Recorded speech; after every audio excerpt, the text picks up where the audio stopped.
big is too big? Well, body mass index, or BMI, calculates a person's body fat based on their height and their weight. Doctors use BMI to diagnose whether someone is obese. And these charts show that there is a healthy range of body fat. This number is around 20.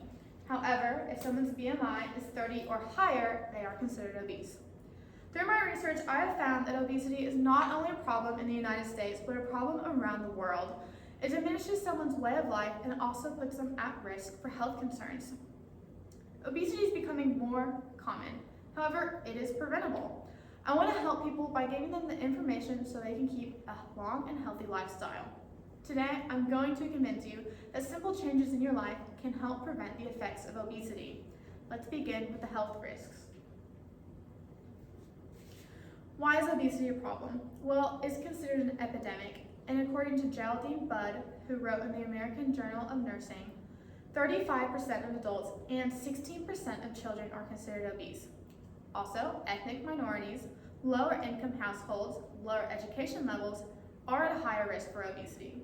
With such a wide variety of our population, suggests that people are uneducated on how to keep a healthy life. This map from the CDC shows the obesity prevalence throughout the United States. If you see a state that is the color orange or darker, it states that 30% or more of their population is obese. Obesity leads to major health risks. It doesn't just mean someone has a greater body fat. When someone suffers from chronic diseases for an extended period amount of time, they are at a greater risk of death. In the academic journal, the Egyptian Journal of Otolaryngology, obesity causes musculoskeletal overload and chronic diseases such as heart disease, renal disease, diabetes, and cerebrovascular disease. Just to put this into perspective, heart disease is the leading cause of death in the United States. If you look on the left, you'll see the prevalence map for heart disease, and on the right, the prevalence map for obesity. These maps look identical, and this is because both of these diseases are connected. Obesity not only affects adults, but it also affects children. In the American Journal of Nursing, Geraldine Budd wrote that 16% of ages 2 to 18 are obese. It is our caregivers' role to make sure that children are kept healthy, which means an unhealthy environment leads to higher weight gain. Stephanie Watson wrote in the Gale Health and Wellness online collection that children are at a higher risk for lower self-esteem, which can lead to depression. This chart shows that obesity is becoming a cycle. When children are obese, they stay obese in adulthood. It is important to understand obesity to keep ourselves and our children healthy. Let's take a look at some preventative measures to help mitigate those negative symptoms.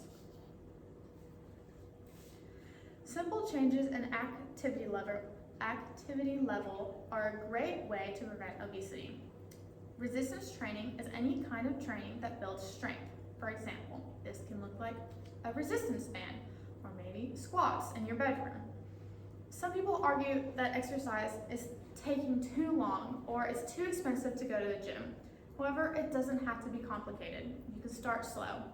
An hour of exercise is recommended each day. However, you can split this up into segments. It doesn't matter as long as you start moving. Melissa Benton wrote in the American Journal of Nursing that strength training 3 days a week builds muscle mass and decreases fat mass. I have some examples of different ways you can exercise in your own home. Changes in diet also prevent obesity. This could look like cutting out junk food and practice eating healthier food groups.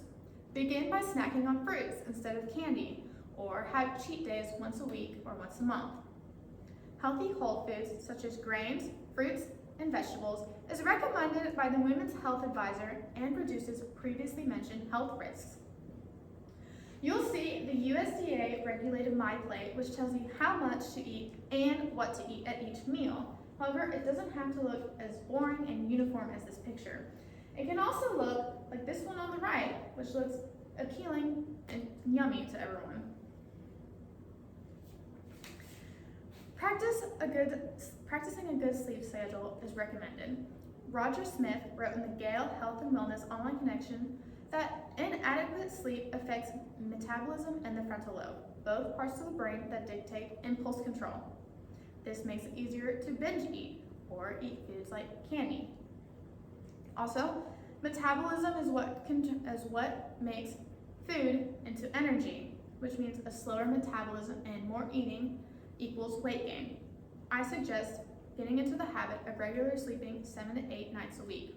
This chart shows the different sleep schedules for different age groups.